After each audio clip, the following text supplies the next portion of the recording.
Praise the Lord. இந்த நேரத்தில் வேதத்திலிருந்து ஒரு வசனத்தை தியானித்து நாம் ஜெபிக்க போகிறோம்.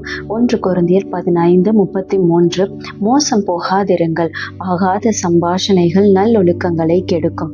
நாம் சரியான பாதையில் செல்ல கர்த்தர் நமக்கு உதவி செய்து கொண்டிருக்கும் பொழுது, அதே நேரத்தில் கர்த்தரின் கொள்கைகளை கெடுப்பதற்கும் தேவனின் அன்பை மறப்பதற்கும் தூண்டுகிற தீய நட்பும் தவறான கொள்கைகளை கருத்துக்களை பேசுபவர்களின் போதனைகளையும் நாம் தவிர்க்க வேண்டும் என்று இந்த வார்த்தையின் மூலம் கர்த்தர் எச்சரிக்கை விடுகிறார்.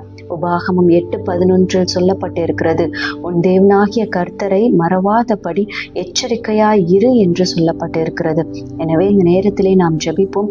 நமது நல்லொழுக்கம் எந்த ஒரு தீய நட்பால் கெட்டு விடாதபடிக்கு எந்த நேரத்திலும் கர்த்தரின் கொள்கைகளை காத்து அவருடைய அன்பை மறவாதபடி நாம் இருக்க வாழ எந்த நேரத்திலே அந்த ஆசீர்வாதத்தை நாம் பெற்றுக்கொள்ள வேண்டும் என்று இந்த நேரத்திலே ஜெபிப்போம். ஹல்லேலூயா. நன்றி தகப்பனே. அப்பா, அந்த நேரத்திற்காக உம்மை ஸ்தோத்தரிக்கிறோம். அருமையான வார்த்தையின் வழியாய் எங்கள் இருதயங்களை நீர் ஆண்டவரே தொட்டதற்காக நன்றி அப்பா. ஆண்டவரே, இன்னுமாய் நீர் தொடுவீராக.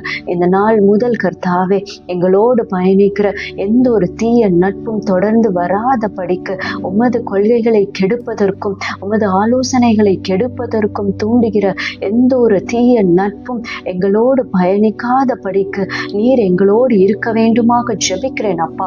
எங்கள் குடும்பத்தோடு நீர் இருக்க வேண்டுமாய் ஜெபிக்கிறேன் ஆண்டவரே.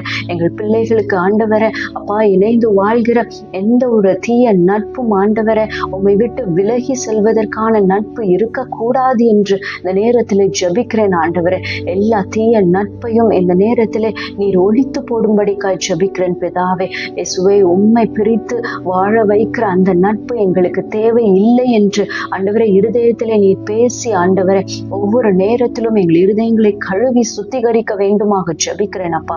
உமது போதனைக்குள்ளாக நாங்கள் வாழ வேண்டும், உமது ஆலோசனைகளுக்குள்ளாக நாங்கள் வாழ வேண்டும்.